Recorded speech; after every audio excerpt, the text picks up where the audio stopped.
Hey everybody, this is your boy Z-Man, and I'm here to bring you a new LP.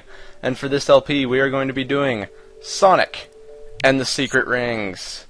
This game is the first game of the storybook series, and actually it's going to become the storybook trilogy soon. Sega Mexico has actually confirmed that there's going to be a third storybook game coming out, probably for the Wii U, since Sonic Generations is not going to come out on the Wii. I'm actually really excited to see that next game. But this is actually the game that got me back into Sonic. After Sonic 3 and Knuckles, I actually never played a Sonic game after that, so this was the first 3D Sonic game I played.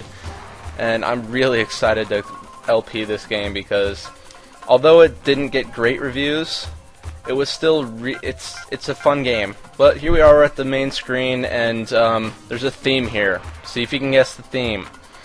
I'll give you a hint. It's fire. Jeez, they couldn't have made it more obvious that it's fire. But you have four options here. There's the adventure mode, there's the special book, which is, you get achievements throughout the game, and you can unlock stuff, and this is like developer material, and little drawings, and a history of Sonic, and then there's another special little section, which we're going to be going over eventually. There's also the party mode, where you can play, it's basically like a Mario Party ripoff, except for with worse controls, and it's not nearly fun enough. And options, obviously. But we're going to go ahead and get into the adventure part of this story by opening a new data right here. And there we go. We have found the Lost Prologue. And by the time we are done with this thing, you are going to wish that this had stayed lost. This has got to be the worst excuse for a tutorial world ever. It is so boring. And honestly, if you want to just skip ahead to the last, to the first part of the main story, which is actually going to be part 2, I wouldn't blame you. But we're going to say yes here, and this is going to trigger a cutscene.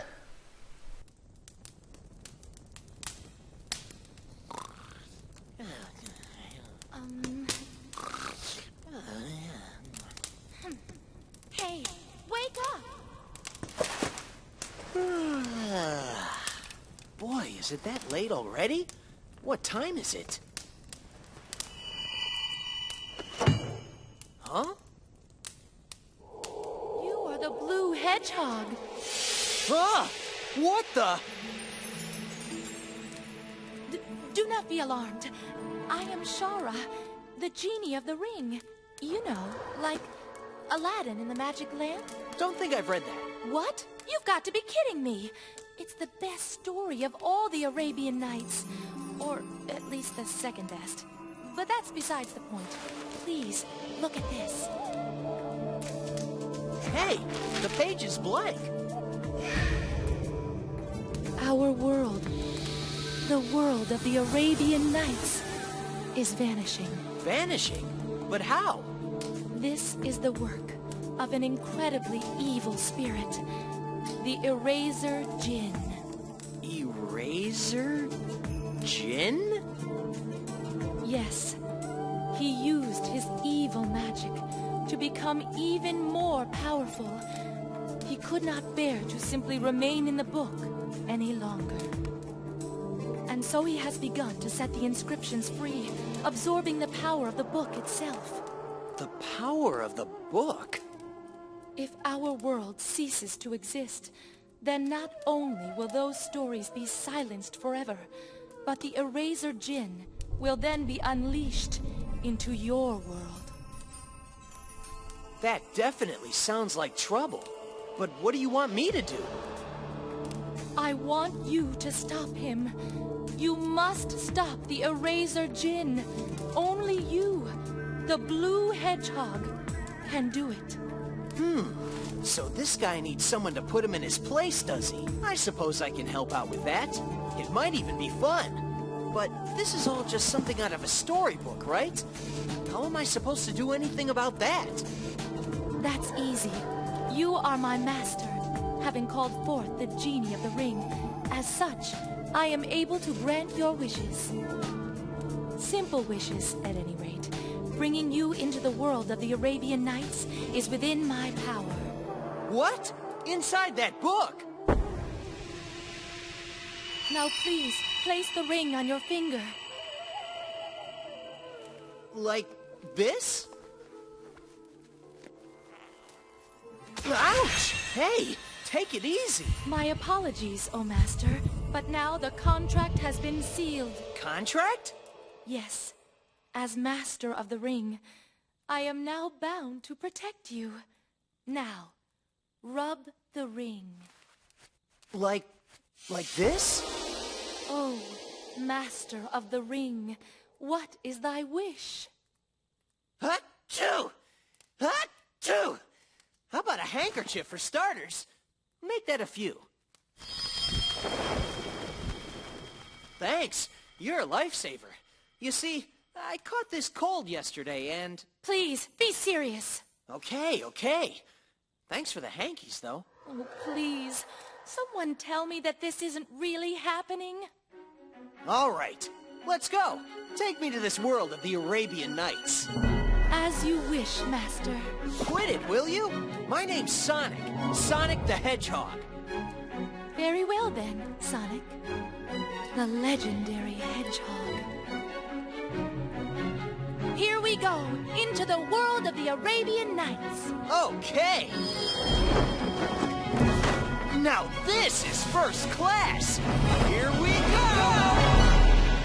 And there you have it, the first cutscene of the game. And all these cutscenes are so bad. I mean, honestly, the voice acting in this game is terrible. But that's not why I play video games. I don't do it for that. But, you know, notice that they went with the...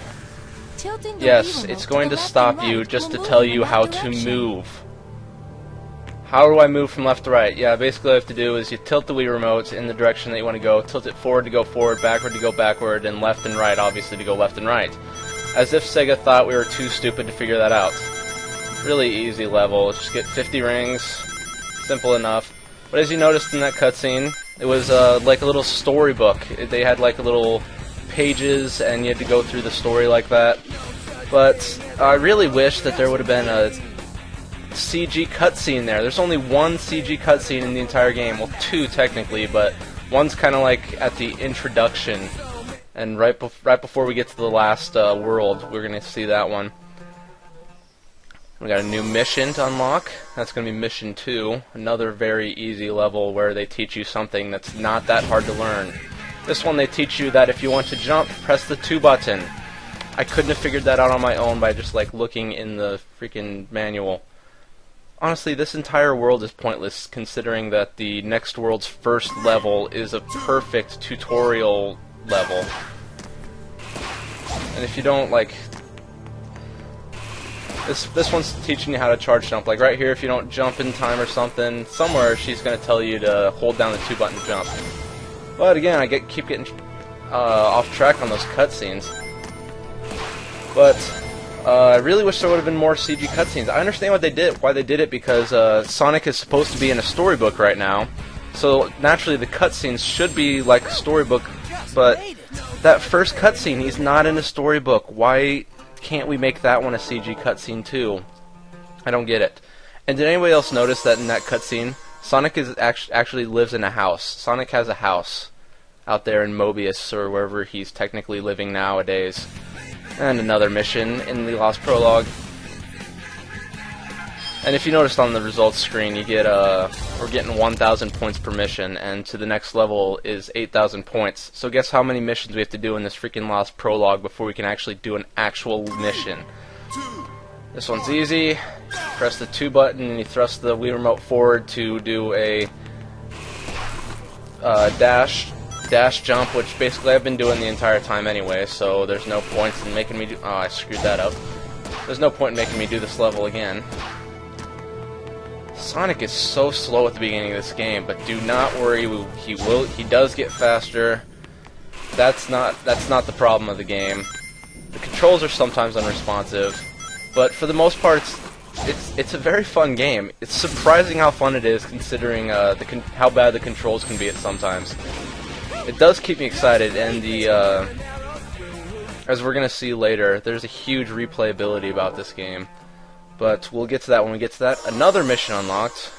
Still got like 5 more of these that we have to go through. This is gonna suck. Okay, this one we have to do the homing attack. This is probably one of the best mechanics in the game.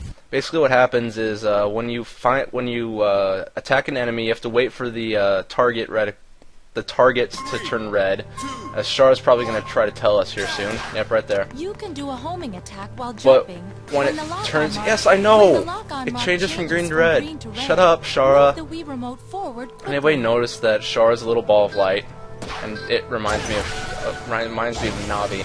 But it changes from green to red. You thrust the Wii remote forward, and that it automatically does a homing attack on the enemy. Honestly, it's a really cool mechanic. I really love this mechanic in the game because it really feels like you're like thrusting the enemies to their demise. You feel like you're actually trying to defeat enemies, just kill them. Awesomeness. Oh, but it's one of the few mechanics in the game that I really like. Now this next mission is such a fun mission. And here's the results screen where you get a mission bonus for each mission that you do the first time through. After that, you have to get your experience bonuses through rings and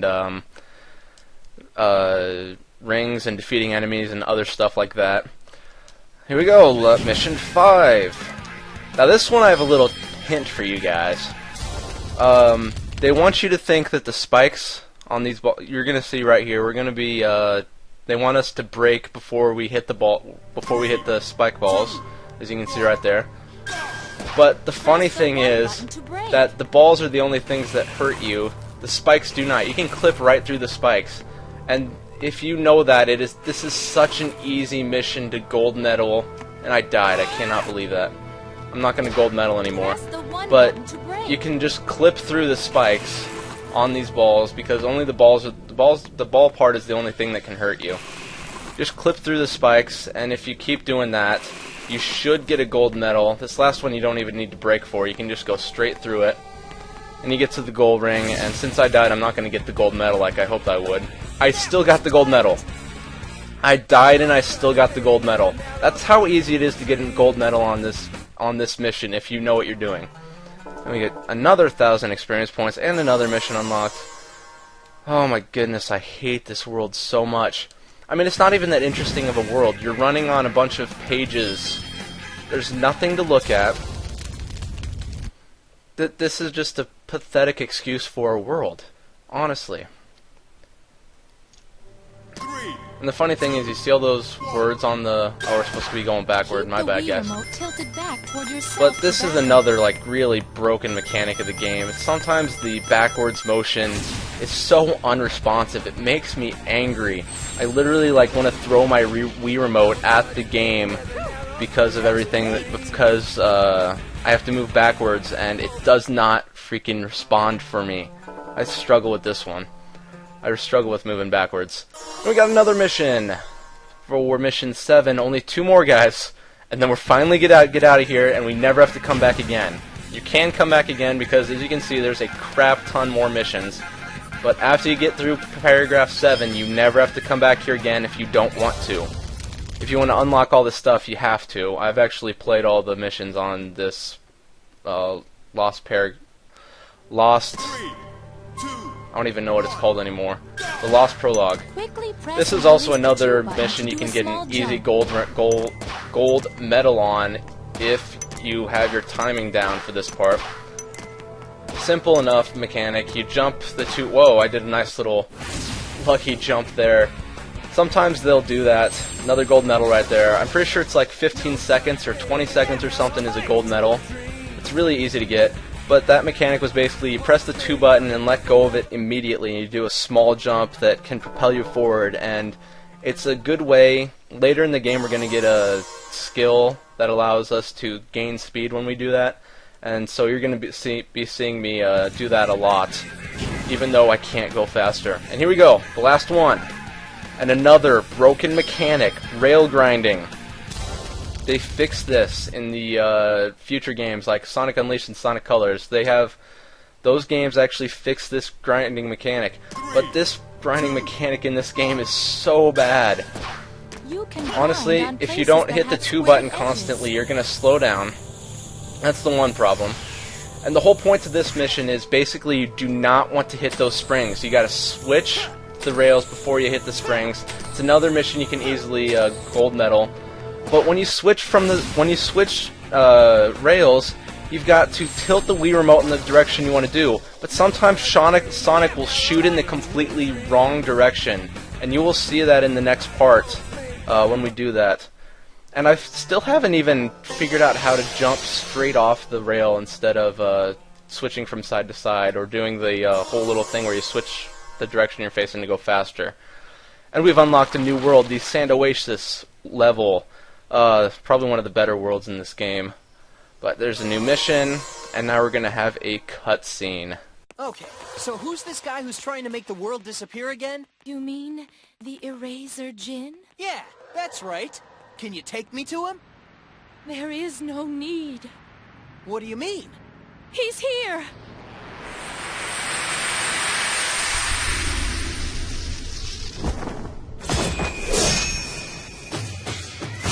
What's that all about? Talk about close shaves. Maybe you know where I can get my quills sharpened too? Sonic! That's him! He's the evil spirit who is striking the words of our world from the pages. You must be that blue rat that just got added to the story. Don't you know anything? I'm not a rat. I'm a hedgehog. I am Eraser Djinn. I am the one who shall carve up this world as I see fit. Yeah, well, if you're gonna do that, can you at least wait until I'm done reading it first? Sonic? 100 of the 1,001 nights have already been wiped clean. And soon, the rest shall join them, night by night. And then, with the 7 world rings... 7 world rings? You have gathered the 7 world rings for me. Have you not, Shahra, my dear? Are you still going on about that? I told you those things don't even exist. And even if they did, I'd never give them to you. Oh, wouldn't you, though? I suppose a suitable punishment is in order, then. Look out! Sonic! Aha! So, this is how judgment is dealt, is it? This should be interesting. You listening? Bring me the 7 world rings before the arrow of flame extinguishes. If you do not, your life is forfeit. Next, I think I shall collect the life of King Shahra. The king is the creator of the Arabian Nights and the main character of the story. With my speed, we'll just have to make sure we get to him first. I really need to get Eraser Djinn's ab workout. Did you see those things? They were huge. But if you noticed, he said that we had to get these 7 world rings for him before our flame extinguishes. This game does not have the Chaos Emeralds, and this is the first Sonic game that does not have the Chaos Emeralds as part of the plot. So instead we're going to find these 7 world rings, which are essentially the Chaos Emeralds anyway, and we have to do it before that flame extinguishes. And now we're going to, and in the next part we're going to go to the Sand Oasis, and hopefully we're going to save King Shahryar, who is the main character of the Arabian Nights stories. But I'm going to go get something to eat before I go to football camp, so I will see you guys in the next part.